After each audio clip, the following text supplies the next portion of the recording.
नमस्कार दोस्तों, स्वागत है आपका अपने YouTube चैनल सारांश कंपटीशन क्लासेस के एकेडमी में कि हौसलों के तर्कस में कोशिश का वो तीर जिंदा रखो, हार जाओ चाहे ज़िंदगी में सब कुछ लेकिन फिर से जीतने की उम्मीद जिंदा रखो। तो प्यारे मित्रों, आज अपन देखने वाले हैं यानी इंडियन हिस्ट्री, और इंडियन हिस्ट्री यानी भारतीय इतिहास में अपन एक ऐसा टॉपिक देखेंगे जो आपके लगभग जहाँ जहाँ पे भी इंडियन हिस्ट्री लगती है वहाँ पे चाहे एग्ज़ाम कोई सा भी हो लेकिन आपका प्रश्न बाहर लगभग नहीं जाएगा। तो अपन पूरा प्रयास करेंगे मित्रों कि जितनी भी आपकी चीज़ें हैं उन सबको अपन एक जगह लेके आए। तो सबसे पहले बात करें अपन कि जो टॉपिक रहेगा वो कौन सा रहेगा अपना वैदिक काल। कौन सा रहेगा? वैदिक काल, या इसे आप बहुत बार क्या बोल देते हो, वैदिक साहित्य भी बोल देते हो। अब सबसे पहला प्रश्न आता है कि आपका जो वैदिक काल है, कौन सा काल? वैदिक काल, इसका कार्यकाल कितना माना जाता है? तो कार्यकाल माना जाता है 1500 ईसा पूर्व से, किससे? 1500 ईसा पूर्व से आपके 600 ईसा पूर्व तक, 600 ईसा पूर्व तक, और ये कार्यकाल माना जाता है आपका किसका? यानी काल हो गया वैदिक काल। बात करें कि वैदिक काल को दो भागों में बांटा गया है। कितने भागों में? वैदिक काल को आपके दो भागों में बांटा गया है, दो भाग, और दो भागों में जो सबसे पहला भाग है वो आपका ऋग वैदिक काल। कौन सा? ऋग वैदिक काल। और बात करें ऋग वैदिक काल के बारे में तो इसका जो शासनकाल है वो है 1500 ईसा पूर्व से, 1500 ईसा पूर्व से ये रहेगा आपका 1000 ईसा पूर्व तक। 1500 से 1000 ईसा पूर्व तक आपका कौन सा है? ऋग्वैदिक काल। इसके अलावा भाग नंबर जो 2 आता है आपका वो रहेगा भाग नंबर 2, कौन सा आपका? उत्तर वैदिक काल। कौन सा? उत्तर वैदिक काल। उत्तर वैदिक काल, उत्तर वैदिक काल। और बात करें कि उत्तर वैदिक काल आपका रहेगा यानी 1000 ईसा पूर्व से, 1000 ईसा पूर्व से आपका 600 ईसा पूर्व तक। कब तक? 600 ईसा पूर्व तक आपका रहेगा कौन सा? उत्तर वैदिक काल। अब यहाँ से बात करें कि 600 ईसा पूर्व से, 600 ईसा पूर्व से, 600 ईसा पूर्व से 300 ईसा पूर्व, 300 ईसा पूर्व यहाँ तक आपका रहेगा कौन सा? महाजनपद काल। कौन सा रहेगा? महाजनपद काल। कौन सा काल? महाजनपद काल आपका रहेगा। यहाँ तक अपन ने बात की है कि वैदिक काल आपका माना जाता है 1500 ईसा पूर्व से 600 ईसा पूर्व। और बात करें कि वैदिक काल को दो भागों में बांटा गया है, 1500 ईसा पूर्व से 1000 ईसा पूर्व तक आपका कौन सा है?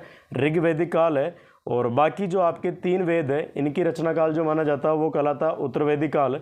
और ये काल आपका कब से कब? 1000 ईसा पूर्व से 600 ईसा पूर्व। और बात करें कि 600 ईसा पूर्व से 300 ईसा पूर्व का जो आपका काल होता है वो काल कहलाता कौन सा? महाजनपद काल। कौन सा? महाजनपद काल। अब यहाँ से बात करें कि वैदिक साहित्य में या वेद आपके वैदिक काल में क्या क्या चीज़ें अपन को पढ़नी पड़ेगी, तो वैसा वैदिक साहित्य के जो अपन को स्रोत मिलते हैं वो सबसे पहले वैसा वैदिक साहित्य। कौन सा? यानी वैदिक काल में अपन सबसे पहले पढ़ेंगे, और वो अपना जो मेन पोर्शन रहेगा वैदिक साहित्य, इसमें अपन पढ़ेंगे वेद। क्या पढ़ेंगे? वेद। यानी वेद आपके 4 है, और कौन कौन से? ऋग्वेद, अथर्ववेद, सामवेद और यजुर्वेद। इन चारों वेदों का अपन गहन तरीके से अध्ययन करेंगे। अगला टॉपिक रहेगा इसमें आपके यानी वैदिक साहित्य में, और वह रहेंगे भाई साहब आपके कौन से? ब्राह्मण ग्रंथ। कौन से? ब्राह्मण ग्रंथ। नंबर 3 पे जो आपके रहेंगे वो कौन सा रहेगा भाई टॉपिक आपका इसमें? आरण्यक। कौन सा रहेगा? आरण्यक। अगला जो इसमें वैदिक साहित्य में रहेगा अपने वो रहेगा उपनिषद। कौन सा? उपनिषद। ये आपके अध्ययन कार्य में आगे चलने वाले। बात करें कि उपनिषद को आपके बोला जाता है वेदांत। क्या बोलते हैं? उपनिषद को बोला जाता है वेदांत। क्या बोला जाता है? वेदांत बोला जाता है। अब बात करते हैं थोड़ी सी आगे। तो प्यारे मित्रों, ऊपर अपन ने एक शब्द देखा था, वो शब्द था आपका कौन सा? उपनिषद। उपनिषद, जिनको अपन ने क्या बोला था? यानी वेदांत बोला था। क्या बोला था? वेदांत। अब यहीं से बात करें कि वेदों के अंत में जिनकी रचना हुई है वो उपनिषद कहलाते हैं। लेकिन आपके एक शब्द और आता है कि आपका वेदांग। कौन सा? वेदांग। बहुत बार प्रश्न पूछा जाता है कि क्या वेदांग आपके वेदों के अंग है क्या? तो भाई साहब ये ऐसी बिल्कुल वाला बात आपके राइट नहीं है, क्योंकि जो वेदांग है ये वेदांग आपके वैदिक साहित्य को समझने में सहायक है, जबकि वेदों के मौलिक भाग नहीं है। अब यहीं से थोड़ी सी बात करें अपन कि आपके वेदांग, वेदांग के बाद में सूत्र, सूत्र, और सूत्र के बाद में पुराण, सूत्र के बाद में पुराण। अगर बात करें कि ये जो आपकी तीनों चीज़ें हैं ये क्या है, यानी वैदिक साहित्य। कौन से साहित्य? वैदिक साहित्य। वैदिक साहित्य को समझने में सहायक है, समझने में सहायक है। वैदिक साहित्य को समझने में सहायक है, अर्थात अर्थात अर्थात वेदों का मौलिक रूप नहीं है या मौलिक भाग नहीं है, मौलिक भाग नहीं है। यानी इससे क्या क्लियर हो रहा है कि आपके जो वैदिक साहित्य इसमें आपके क्या क्या पढ़ने योग्य है कि आप तो पढ़ोगे एक तो वेद, एक पढ़ोगे ब्राह्मण ग्रंथ, एक पढ़ोगे आरण्यक, एक पढ़ोगे उपनिषद जिन्हें वेदांत बोलते हैं। जबकि बात करें कि वेदांग और सूत्र और पुराण ये क्या आपके वैदिक साहित्य को समझने में सहायक है, जबकि वैदिक साहित्य का मौलिक भाग नहीं है। अब अगला आता है कि भाई साहब आपके वेदों की संख्या कितनी है, तो वेदों की संख्या 4 है और इसमें आपका ये कौन सा है, ऋग्वेद। कौन सा? ऋग्वेद। एक आता आपका कौन सा, यजुर्वेद। कौन सा? यजुर्वेद। एक आता आपका कौन सा, सामवेद। कौन सा वेद? सामवेद। अगला आता आपका कौन सा, अथर्ववेद। कौन सा वेद? अथर्ववेद। तो ये वेदों की संख्या 4 हो गई। अब ये तो आपके वेदों के नाम। अब यहाँ से एक बनता है कि बताओ भाई साहब इन वेदों में जानकारी किसकी मिलती है, इन वेदों में जानकारी किसकी मिलती है। तो सबसे पहले बात करें ऋग्वेद की, तो ऋग्वेद में भाई साहब आपके ऋचाएँ क्या मिलती है, ऋचाएँ और मंत्र मिलते हैं, ऋचाएँ और मंत्र मिलते हैं। बात करें यजुर्वेद की तो इसमें मिलता है भाई साहब आपके यज्ञ। जानकारी किसकी मिलती है, यज्ञ या यजुस की जानकारी मिलती है, यज्ञ या आपके यजुस कर्मकांड की, यजुस कर्मकांड की क्या मिलती है, जानकारी मिलती है। ओके माय डियर, आगे यहाँ से बात करें तो मेरे भाई जो सामवेद में आपको जानकारी मिलती है, तो साम यानी साम। कौन सा? साम का मतलब होता है संगीत। साम का मतलब क्या होता है, संगीत। तो सामवेद में जानकारी किसकी मिलती है, संगीत की जानकारी मिलती है। तो सामवेद संबंधित हो गए आपके किससे, संगीत से। अब बात करें अथर्ववेद की, किसकी, अथर्ववेद की। तो भाई साहब अथर्ववेद की जो रचना की थी वो भाई साहब अथर्वा ऋषि ने की थी। किसने की थी, अथर्वा ऋषि ने अथर्ववेद की रचना की थी।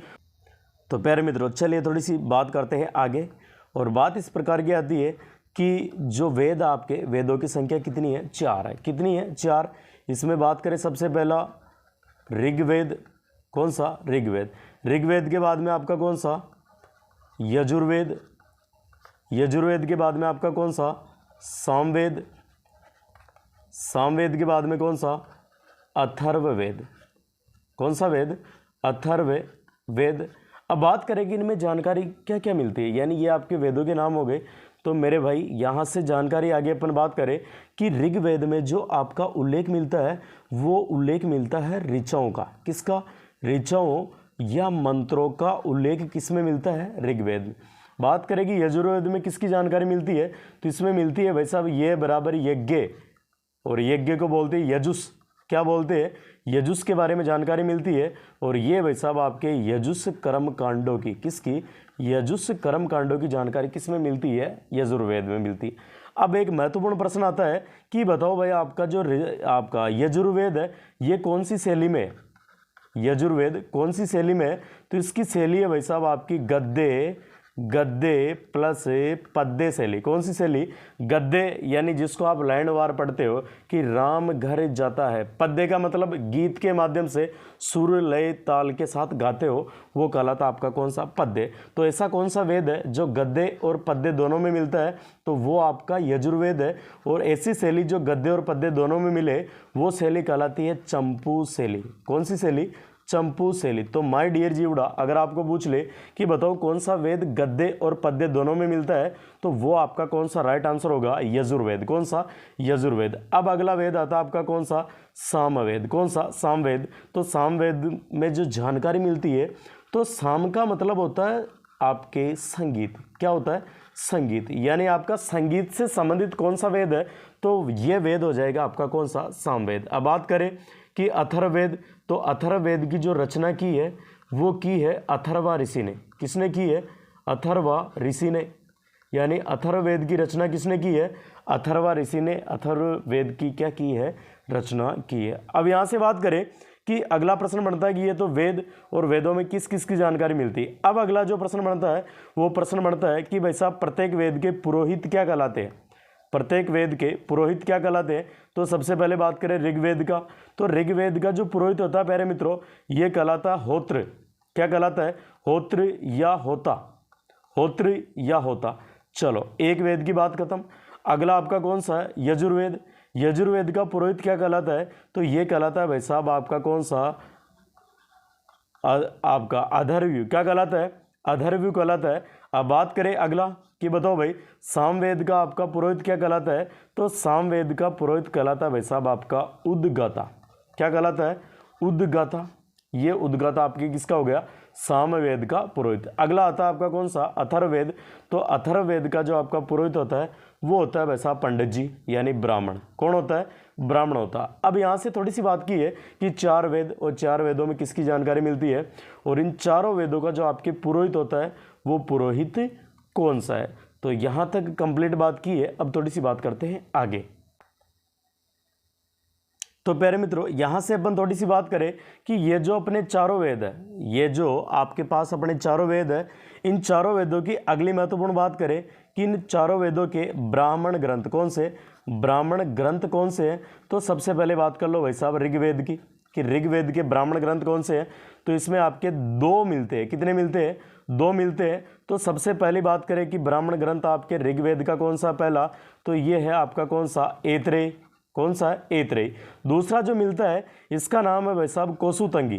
कौन सा है, कौसुतंगी आपका दूसरा ब्राह्मण ग्रंथ है किसका, ऋग्वेद का। बात करें कि कौसुतंगी को आपके क्या बोलते हैं, इस कौसुतंगी को बोलते हैं संख्यायन। क्या बोलते हैं, इसी आपके ग्रंथ को, ब्राह्मण ग्रंथ को संख्यायन भी बोला जाता है। अब अगला प्रश्न आता है कि बताइए भाई यजुर्वेद का ब्राह्मण ग्रंथ कौन सा है। तो भाई साहब यजुर्वेद में आपके, यजुर्वेद में ब्राह्मण ग्रंथों को 2 भागों में बांटा गया है। कितने भागों में, 2 भागों में। पहला है शुक्ल। कौन सा है, शुक्ल। और दूसरा कौन सा आपका, कृष्ण। पहला कौन सा है, शुक्ल, और दूसरा कौन सा है आपका कृष्ण। अब यहाँ से बात करें कि शुक्ल ये आपका पद्य में मिलता है। शुक्ल किस में मिलता है, पद्य में। जबकि कृष्ण किस में मिलता है आपका, ये आपका गद्य व पद्य दोनों में मिलता है। गद्य व पद्य दोनों में मिलता है। अब बात करें कि यजुर्वेद का जो आपका शुक्ल है और शुक्ल में आपका पद्य में मिलता है, तो इसमें जो आपके ब्राह्मण ग्रंथ आते हैं वो कौन सा आते हैं, तो ये आता है भाई साहब आपका कौन सा, वाजसनेय। कौन सा आता है, वाजसनेय आता है। और वाजसनेय में भाई साहब आपका कौन सा, एक तो संहिता। कौन सा, संहिता। इसके अलावा बात करें कि शतपथ। कौन सा, शतपथ। ये प्रश्न बहुत बार पूछा गया है कि बताओ भाई शतपथ किस वेद का ब्राह्मण ग्रंथ है। तो आपका राइट आंसर कौन सा होगा, यजुर्वेद। कौन सा होगा, यजुर्वेद। अब यहाँ से बात करें अपन कि यजुर्वेद का जो कृष्ण आता है, इस कृष्ण को अपन ने देखा गद्य और पद्य शैली में। किसमें, गद्य और पद्य शैली में। इसमें जो आपका ग्रंथ आता है वो आता है तैत्रेय। कौन सा आता है, तैत्रेय। यानी बात करें कि ऐत्रेय तो आया ऋग्वेद में, जबकि तैत्रेय किस में आ रहा है, यजुर्वेद में। अब आगे आ जाओ भाई साहब किस में, यानी आगे आ जाओ आपके, और आगे आता सामवेद। कौन सा, सामवेद। तो सामवेद में जो आपके भाई साहब ब्राह्मण ग्रंथ है वो सामवेद के ब्राह्मण ग्रंथ कौन से हैं। तो थोड़ी सी बात करें यहाँ पे अपन सामवेद की, तो इसके ब्राह्मण ग्रंथ आएगा आपको, तो एक था कौन सा 25, एक आएगा 26, यानी 25 को बोलते हैं आपके कौन सा, यानी पंचविश। क्या बोलते हैं, पंचविश। जबकि 26 को बोलते हैं आपके कौन सा, षटविश। क्या बोलते हैं, षटविश। ये आपके सामवेद के ब्राह्मण ग्रंथ। और बात करें एक और आता है, इसका नाम है जमनीय। कौन सा है, जमनीय ब्राह्मण ग्रंथ। अगला आता है कि आपके अथर्ववेद का ब्राह्मण ग्रंथ कौन सा है। तो भाई साहब आपके जो अथर्ववेद का होगा वो कौन सा होगा आपका, गोपत। कौन सा होगा, गोपत आपका ब्राह्मण ग्रंथ होगा। तो इस प्रकार अपन ने ब्राह्मण ग्रंथों की बात कर ली कि आपके 4 वेद और इनके ब्राह्मण ग्रंथ। बात करते हैं आगे। अब यहाँ से जो बात आती है मेरे मित्रों वो आती है कि वेद, और वेद जो शब्द बना है ये विद धातु से बना है। किससे बना, विद धातु से। और विद धातु का मतलब, यानी विद धातु के 2 अर्थ है। एक अर्थ आपका कौन सा, ज्ञान, और एक अर्थ आपका कौन सा है, जानना। एक कौन सा है, जानना। यानी बात करें कि जानना, किन चीज़ों को जानना है, तो आपको जानना है भाई साहब श्रेष्ठ गुणों को। किन को जानना है? श्रेष्ठ गुणों को। ऐसा नहीं है कि आप भाई साहब गुणों को मतलब जानना है, तो जानने में ऐसा नहीं है कि भाई साहब एक बार शराब का टेस्ट करके देखें कि देखें कैसी है कैसी नहीं है।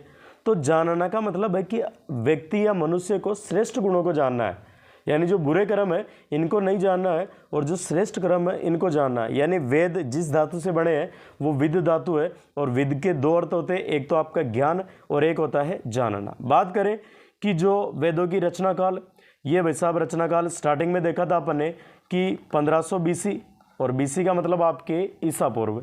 बात करें कि वेदों का जो लेखन कार्य है, इनको जो लिखने का कार्य हुआ था, वो लिखने का कार्य कब से कब तक, यानी चौथी या पाँचवीं शताब्दी, चौथी या पाँचवीं शताब्दी में माना जाता है। और पाँचवीं शताब्दी भी कौन सी? ईसा पूर्व। कौन सी? चौथी या पाँचवीं शताब्दी ईसा पूर्व में वेदों के लेखन कार्य का कार्य हुआ था। अब यहीं से बात कर लो थोड़ी सी कि आपके चारों वेद कौन से? चारों वेद। ये हो गया भाई साहब ऋग्वेद। कौन सा? ऋग्वेद। अगला हो गया आपका यजुर्वेद। अगला हो गया आपका कौन सा? सामवेद। अगला हो गया आपका कौन सा? अथर्ववेद। कौन सा हो गया? अथर्ववेद। अब महत्वपूर्ण बात क्या है, यहाँ पे अपन देखेंगे कि आपके जो चारों वेद है इनके उपवेद कौन से हैं, चारों वेदों के उपवेद। तो ऋग्वेद का जो उपवेद है इसका नाम है आयुर्वेद। कौन सा है? आयुर्वेद। यजुर्वेद का जो उपवेद मिलता है वो मिलता है धनुर्वेद। कौन सा? धनुर्वेद। सामवेद का जो आपका उपवेद मिलता है ये मिलता है गंधर्ववेद। कौन सा? गंधर्ववेद। और अथर्ववेद का जो उपवेद मिलता है वो मिलता है आपको शिल्पवेद। कौन सा? शिल्पवेद। या इसे आप बहुत बार क्या बोल देते हो? इतिहास वेद। क्या बोल देते हो? इतिहास वेद भी इसे बोल दिया जाता है। तो ये आपके चारों वेदों के उपवेद, यानी ऋग्वेद का आयुर्वेद, यजुर्वेद का धनुर्वेद, सामवेद का गंधर्ववेद और अथर्ववेद का इतिहास वेद। तो ये आपके उपवेद। तो चलिए मित्रों कुछ बातें करते हैं आगे। चले मित्रों थोड़ी सी बात करते हैं अपन किसकी? वैदिक साहित्य की। वैदिक साहित्य में सबसे पहले बात करें तो अपना वेद आएगा, इस वेद का नाम है ऋग्वेद। कौन सा? ऋग्वेद। अपन ने रचना काल देख लिया था कि ऋग्वेदिक काल कहलाता आपका 1500 ईसा पूर्व से 1000 ईसा पूर्व। बात करें ऋग्वेद के बारे में तो ऋग्वेद में आपके पास कुल 10 मंडल है। ऋग्वेद में कितने मंडल है? 10 मंडल। 1017 कितने? 1017 मौलिक सूक्त है। मौलिक सूक्त। अब मन में प्रश्न उठ रहा होगा कि सूक्त का मतलब क्या होता है? तो सूक्त का मतलब होता है मंत्रों का समूह। किसका समूह है? मंत्रों का समूह। माय डियर क्या कहलाता है? सूक्त कहलाता है। अगला आता है कि भाई साहब इनके अलावा 11 क्या आपके ऋग्वेद में, वो है बाल खिले सूक्त। कौन से? बाल खिले सूक्त। बाल खिले सूक्त। अगर आपको पूछ ले कि ऋग्वेद में मौलिक सूक्त कितने हैं तो 1017। अगर आपको पूछ ले कि बाल खिले सूक्त कितने हैं तो भाई साहब 11। कितने हैं? अब 11।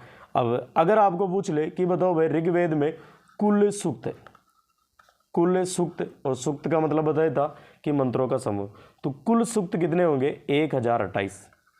कितने होंगे? 1028। क्योंकि आपने क्या किया? 1017 में 11 जोड़ लिए तो कितने हो गए? 1028 आपके ऋग्वेद में कुल क्या मिलते हैं? सूक्त मिलते हैं। अब यहाँ से बात आती है कि 2 नंबर से लेकर 7वें, 2 मंडल आपके 2 नंबर से लेकर 7वें तक का जो मंडल है ये 7वें तक का मंडल क्या कहलाता है? प्राचीन मंडल। सबसे प्राचीन मंडल कौन से आपके? यानी 2 नंबर से लेकर 7 नंबर तक के मंडल सबसे प्राचीन मंडल है। और बात करें इन्हें बोलते हैं वंश मंडल। इन्हें क्या बोलते हैं? वंश मंडल बोला जाता है, जो सर्वाधिक प्राचीन है। अब यहीं से बात करें कि एक बार प्रश्न पूछा गया था, वो प्रश्न आया था कि इतिहास में मैक्स मूलर क्यों प्रसिद्ध है? इतिहास में मैक्स मूलर क्यों प्रसिद्ध है? तो भाई साहब आपका इतिहास में मैक्स मूलर इसलिए प्रसिद्ध है क्योंकि मैक्स मूलर ने क्या किया था? वेदों का अध्ययन किया था। क्या किया था माय डियर? वेदों का अध्ययन किया था, इसलिए आपके मैक्स मूलर इतिहास में क्या हुए? प्रसिद्ध हुए। चलिए कुछ बात करते हैं आगे। तो बात चल रही थी प्यारे मित्रों अपने ऋग्वेद की, तो ऋग्वेद में कुछ बातें अपन ने कर ली। आगे बात करें कि ऋग्वेद में सूत्र, ऋग्वेद में सूत्र, तो सूत्र मिलते हैं भाई साहब 10,552। 10,552 क्या मिलते हैं? सूत्र मिलते हैं। अब ये आपके जो 10,552 है, ये भाई साहब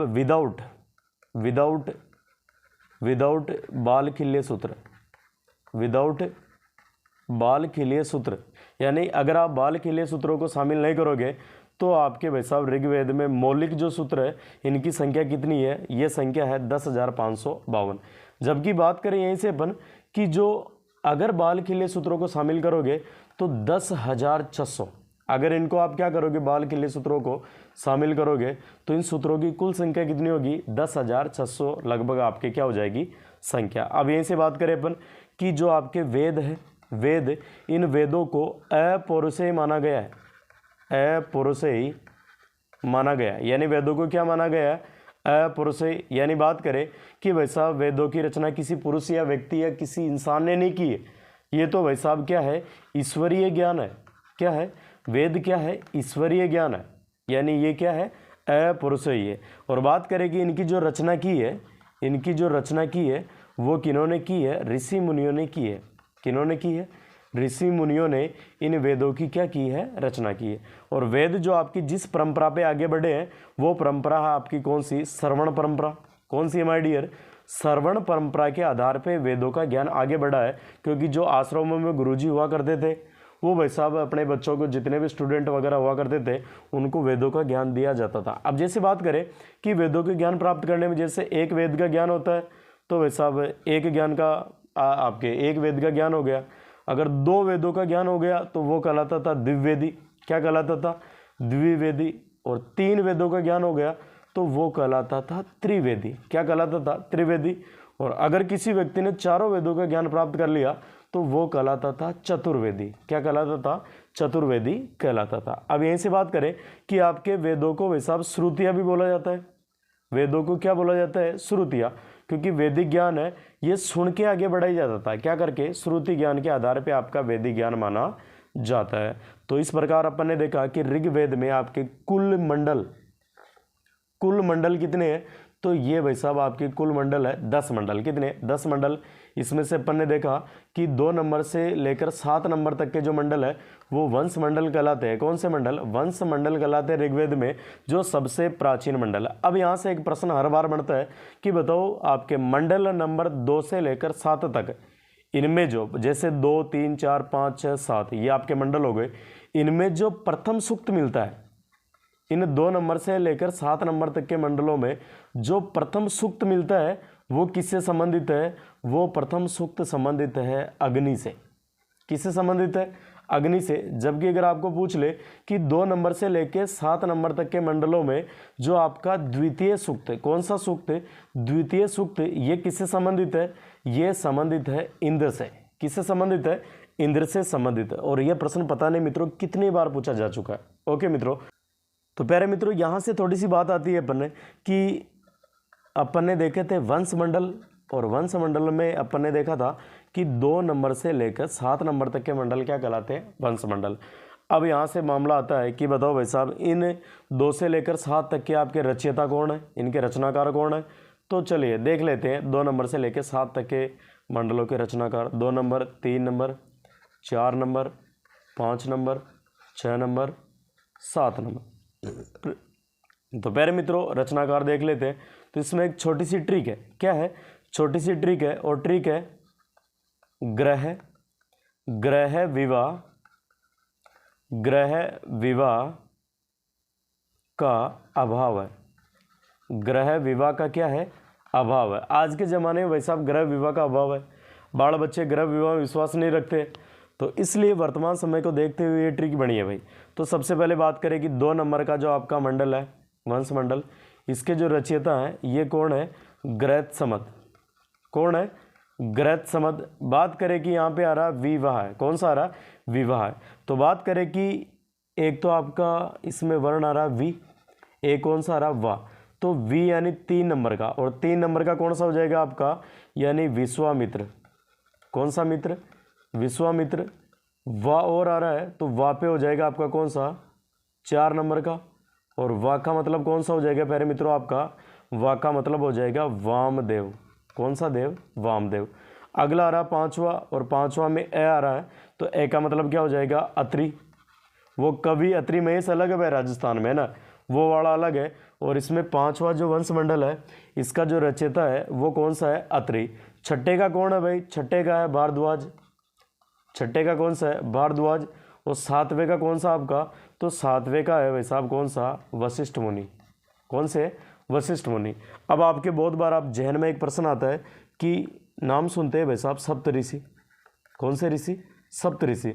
तो बात करें कि सप्त ऋषियों में यानी 2 नंबर से लेकर 7 नंबर तक जो ऋषि आ रहे हैं ये तो शामिल है जो है, इनके अलावा एक और ऋषि है भाई, और उस ऋषि का नाम है भाई साहब आपके कौन सा, एक ऋषि शामिल और है, उसका नाम है दत्तात्रेय। कौन सा, अगर आप इन 6 के अंदर दत्तात्रेय को शामिल कर लेते हो, दत्तात्रेय ऋषि को शामिल कर लेते हो, तो ये सातों मिलके आपके क्या कहलाते हैं, सप्त ऋषि कहलाते हैं।